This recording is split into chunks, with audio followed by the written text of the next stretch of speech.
پھر اس کے بعد اگلی حدیث امام نسائی لائے ہیں، اور وہ بھی عن ابراہیم بن سعد بن ابی وقاص عن ابیہ، حضرت سعد بن ابی وقاص رضی اللہ تعالی عنہ راوی ہیں، فرماتے ہیں ہم آقا علیہ السلام کی بارگاہ موجود تھے، کنا عند النبی صلی اللہ علیہ وآلہ وسلم وعندہ قوم جلوس، ہم آقا علیہ السلام کی مجلس میں بیٹھے تھے اور لوگ بھی حضور کی آقا علیہ السلام کی مجلس میں بیٹھے ہوئے تھے، ایک مجلس تھی۔ یہ آپ کو یاد رہے، پھر دوہرا رہا ہوں کہ میں درس دے رہا ہوں امام نسائی کی کتاب حدیث کا، اور باقی تو تائیدات اور شواہد دیگر ائمہ حدیث کے ہر ایک حدیث کے اوپر ساتھ الگ سے لا رہا ہوں۔ فرماتے ہیں کہ کثیر طبقہ، کافی لوگ آقا علیہ السلام کی مجلس میں حاضر تھے، فدخل علی، اور وہ لوگ جو بیٹھے ہوئے تھے، الفاظ ہیں وعندہ قوم، ایک طبقہ تھا، کچھ لوگ تھے۔ یہ بات یاد رکھیں، حدیث میں جب حدیث کے لفظ آئیں یہیں سے مغالطے لگے ہیں مختلف مسالک کو۔ صحابہ کا لفظ نہیں بولا، راوی نے صحابہ کا لفظ نہیں بولا کہ صحابہ بیٹھے تھے، نہیں کہا وعندہ قوم جلوس، ایک قوم، ایک طبقہ، کون تھا، کہاں سے آئے تھے، کس قبیلے سے تھے، معلوم نہیں۔ اگر معروف صحابہ کرام میں سے ہوتے تو راوی بیان کرتے۔ ایک قوم، ایک طبقہ بھی بیٹھا ہوا تھا، فدخل علی، اتنے میں حضرت علی داخل ہوئے، فلما دخل خرجوا، اور وہ جو قوم جس کو امام نسائی نے روایت کیا سعد بن ابی وقاص سے، وہ کچھ ایسے لوگ تھے جنہیں حضرت علی اچھے نہیں لگتے تھے۔ یہ طبقہ اس وقت موجود تھا۔ خوارج کی عقیدے کی بنیاد آقا علیہ السلام کے زمانے اقدس میں رکھی گئی تھی۔ ذوالخویسرہ تمیمی، صحیح بخاری، مسلم، ترمذی، کل کتب حدیث میں متفق علیہ حدیث ہے۔ وہ آقا علیہ السلام کے زمانے ہی کا تو شخص تھا جس نے بڑی مجلس میں کھڑے ہو کر آقا علیہ السلام پر معاذ اللہ اعتراض کیا تھا اور کہا تھا اعدل یا محمد اتق اللہ۔ مال غنیمت تقسیم فرما رہے تھے آقا علیہ السلام، اور ہر ایک کو حسب ضرورت دے رہے تھے، کسی کو کم کسی کو زیادہ، یعنی جس کی جتنی ضرورت تھی۔ کسی کا قبیلہ بڑا، خاندان بڑا، اس کے زیر کفالت لوگ زیادہ ہیں، کسی کے کم ہیں، کوئی شادی شدہ ہے، اولاد والا ہے، کوئی شادی شدہ ہی نہیں ہے، سو جس کی جتنی ضرورت تھی اس کے مطابق دے رہے تھے۔ یہ آقا علیہ السلام کا عدل تھا۔ تو وہ کھڑا ہو گیا، اس نے آقا علیہ السلام پر اعتراض کیا، اے محمد صلی اللہ علیہ وسلم عدل کریں، معاذ اللہ استغفر اللہ، کہنے لگے اللہ سے ڈریں۔ آقا نے فرمایا بدبخت، اگر میں عدل نہیں کروں گا تو کائنات میں اور کون کرے گا؟ اور تم مجھ پہ اعتماد نہیں کرتے؟ رب نے اپنے عالم غیب کی خبریں مجھے دے رکھی ہیں اور مجھ پر وہی بھیجتا ہے، اور تم مجھ پہ اعتماد نہیں کرتے۔ اتنی بات کر کے وہ شخص آقا علیہ السلام کی طرف پشت کر کے واپس نکل گیا، مجلس سے چلا گیا۔ عبداللہ اس کا نام تھا، ذوالخویسرہ التمیمی، نکل گیا۔ تو آقا علیہ السلام نے پھر اس کی طرف اشارہ کیا اور صحابہ کرام سے فرمایا، جب اس نے گستاخانہ کلمہ کہا، سیدنا فاروق اعظم رضی اللہ تعالیٰ عنہ اس گستاخی رسول پر کھڑے ہو گئے تلوار لے کر، عرض کی آقا اجازت دیں تو اس گستاخ رسول کا سر قلم کر دوں۔ آقا نے روک لیا۔ دوسری روایت میں خالد بن ولید کھڑے ہو گئے رضی اللہ تعالیٰ عنہ، حضور اجازت دیں تو اس کا سر قلم کر دوں۔ آقا علیہ السلام نے روک دیا اور پھر اس کی طرف اشارہ کیا، فرمایا اس کو پہچان لو، اس کی نشانیاں دیکھ لو۔ حضرت ابو سعید خدری رضی اللہ تعالیٰ عنہ حدیث کے راوی کہتے ہیں، اور حدیث متفق علیہ ہے۔ کیا متفق علیہ؟ جو کل احادیث صحیحہ کی صحیح تر حدیث ہوتی ہے۔ فرمایا دیکھ لو،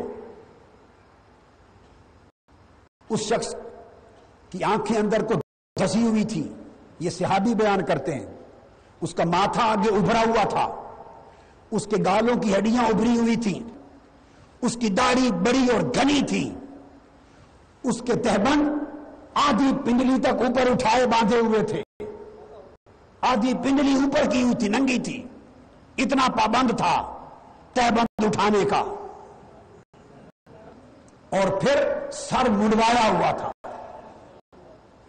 خوب منڈوایا ہوا تھا۔ یہ سب کچھ بخاری، مسلم، ترمذی متفق علیہ حدیث کے الفاظ ہیں۔ آقا علیہ السلام نے فرمایا اس کو دیکھ لو،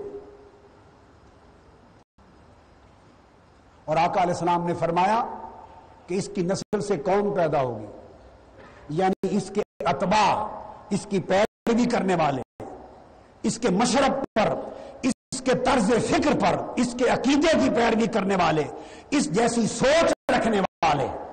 کیا سوچ؟ گستاخانہ سوچ، جسارت بارگاہ مصطفیٰ میں اعتراض کرنے کی، ایسی سوچ رکھنے والے لوگ پیدا ہوں گے، اور اتنی کثرت سے نمازیں پڑھیں گے کہ صحابہ کرام سے فرمایا کہ تم اپنی نمازیں ان کی نمازوں کے مقابلے میں کم دیکھو گے، حقیر جانو گے۔ اتنے روزے رکھیں گے کہ تمہیں اپنے روزے ان کے روزوں سے کم دکھائی دیں گے، اتنی قرآن کی تلاوت کریں گے، اتنے عمل کریں گے کہ تمہیں اپنے عمل کم دکھائی دیں گے، مگر ان ساری نمازوں کے باوجود، روزوں کے باوجود، قرآن کی تلاوت کے باوجود، ظاہری اعمال شریعت کے باوجود، اور اس پوری وضاقتہ اور حیت اور صورت کے باوجود جو دیکھ رہے ہو کہ سر مڑا ہوا ہے، داڑھی ہے، گھنی ہے، پنڈلی تہبند اٹھائے ہوئے ہیں، اپنے آپ کو اتنا پابند سمجھتا ہے وہ طور طریقے کا، ان تمام چیزوں کے باوجود آقا علیہ السلام نے فرمایا وہ دین اور ایمان سے اس طرح خارج ہوں گے جیسے تیر اپنے شکار سے نکل جاتا اور خارج ہو جاتا ہے۔ پتہ یہ چلا، میں نے صرف اسی ایک موضوع پر 60 احادیث جمع کی ہیں اپنی کتاب میں الانتباہ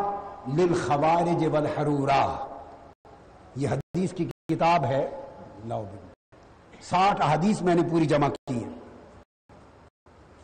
اب آپ دیکھیے، ایک طرف اس کے اعمال بیان کیے جا رہے ہیں، اس کی وضاقتہ شکل و صورت بیان ہو رہی ہے، ایک طرف تو یہ ہے، اور کہا کن کو جا رہا ہے؟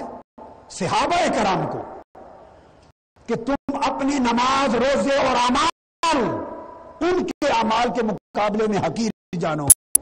ہمیں نہیں کہا جا رہا، ہمیں نہیں، صحابہ کرام سے کہا جا رہا ہے۔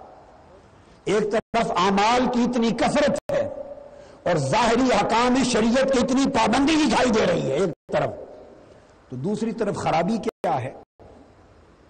خرابی کیا ہے؟ خرابی صرف اتنی ہے کہ دل میں ادب مصطفیٰ نہیں ہے، کہ اس نے زبان تان کھولی ہے، اعتراض کیا ہے، ادب نہیں ہے مصطفیٰ کا۔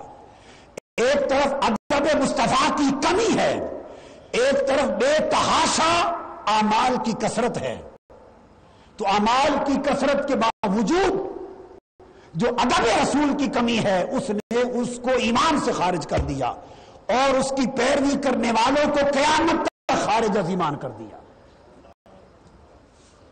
تو یہ لوگ تو حضور علیہ السلام کے زمانے میں ہی پیدا ہو گئے تھے، چنانچہ اس طرح پر سیدنا علی سے بغض رکھنے والے، اس لیے تو صحابہ کہتے ہیں نا کہ ہم منافقوں کو پہچانتے حضرت علی کے بغض کی بنیاد پر تھے۔ وہ کوئی قوم تھی، جب حضرت علی داخل ہوئے تو ان کو حضرت علی کا آنا اچھا نہیں لگا، وہ چھوڑ کے چلے گئے، باہر نکل گئے۔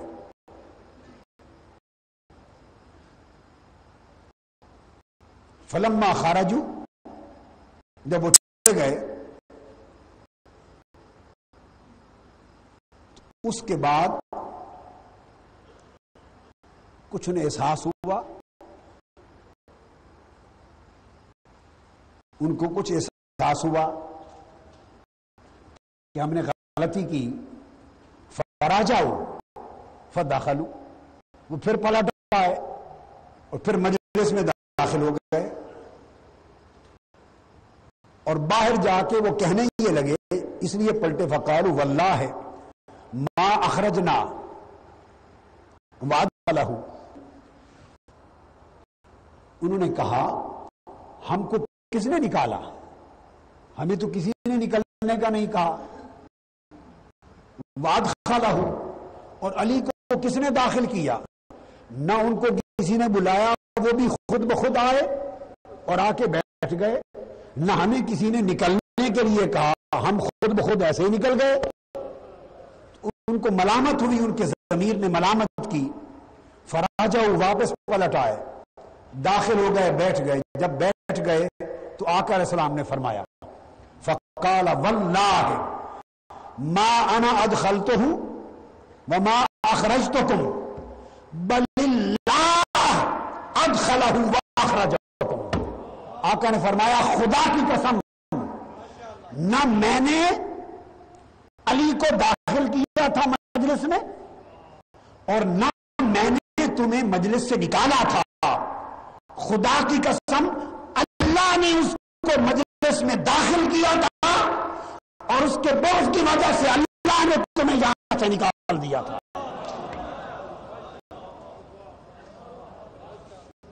آقا نے فرمایا خدا کی قسم، قسم کھا کے کہ نہ میں نے اس کو داخل کیا نہ میں نے تم کو نکالا، اللہ نے اس کو داخل کیا اور اللہ نے تم کو نکال دیا۔ اشارہ اس امر کی طرف تھا کہ جو دل میں بغض علی رکھتا ہے وہ کچہری مصطفیٰ سے نکال دیا جاتا ہے، وہ بارگاہ مصطفیٰ سے خارج کر دیا جاتا ہے۔